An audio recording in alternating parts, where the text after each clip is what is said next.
یہ یقین تمہارے ساتھ جڑ جائے کہ تمہارا رب تمہیں دیکھ رہا ہے تو پھر گناہ کرنا مشکل کیا ناممکن ہو جائے گا۔ ان اللہ خبیر بما تعملون، اور جو تم کرتے ہو تمہارا رب اس سے باخبر ہے۔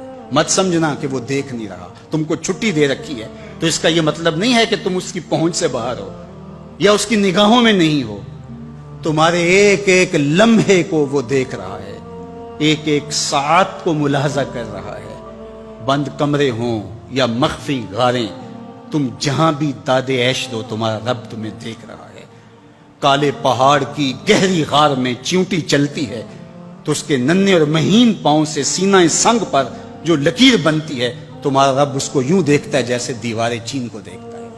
تو کیا وہ تمہارے اعمال کو نہیں دیکھتا؟ تمہارے ایک ایک عمل کو، تمہارے ارادے کو، تمہاری آنکھوں کی خیانت کو، تمہارے دل کے ارادے کو دیکھتا ہے۔ ایک ایک چیز سے وہ آگاہ ہے۔ وَلَا تَكُونُوا كَالَّذِينَ نَسُوا اللَّهَ، اور ان لوگوں کی طرح نہ ہو جانا جنہوں نے اللہ کو بھلا دیا، غافل ہو گئے، اپنی خواہشات کی زندگی گزارنے لگے۔ یہ جہاں مٹھا اگلا کس نے ڈٹھا، آرزوؤں کے نوکر بن گئے۔ جس طرح نفس اور شیطان ان کو چلا رہا اس طرح چل رہے ہیں۔ جو لوگ اللہ کو بھول گئے، اللہ فرماتا ہے اللہ نے انہیں ان سے غافل کر دیا۔ اللہ جب کسی سے ناراض ہوتا ہے تو ہدایت چھین لیتا ہے۔ اسی لیے ہمیں ہر روز ہر نماز کی ہر رکعت میں ہدایت مانگنی ہوتی ہے۔ اہدنا الصراط المستقیم، ہر روز مانگتے ہیں، ہر نماز میں مانگتے ہیں، ہر رکعت میں مانگتے ہیں، اللہ ہمیں ہدایت پہ گامزن رکھنا۔ اللہ جب کسی سے ناراض ہوتا ہے تو ہدایت کے دیے بجھ جاتے ہیں، اندھیروں میں بھٹکنے لگتا ہے، شیطان اس کو دھوکے میں مبتلا کر دیتا ہے، اسی زندگی کو مقصود زندگی سمجھ لیتا ہے، اس شراب کو آب حیات سمجھ لیتا ہے، جس کو یہ بھی نہ پتا ہو کہ میں ہوں کون، میں کہاں ہوں، میرا مقصد زندگی کیا ہے، مقصد حیات کیا ہے۔ کھانا پینا اور لذتوں کا حصول یہ تو چوپائے بھی کرتے ہیں، تو اشرف المخلوقات کاہے کا ہے۔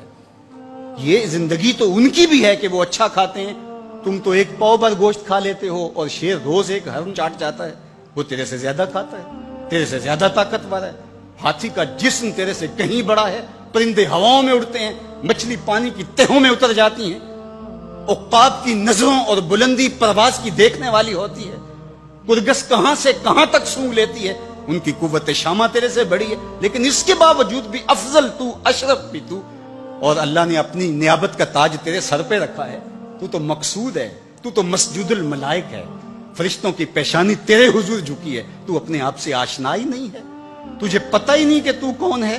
تو خدا کو بھول کے سمجھا کہ میری زندگی آزاد ہو گئی، اب میں جو چاہوں کروں، میں خدا کا بھی انکار کر دیا، بلا دیا اس کو۔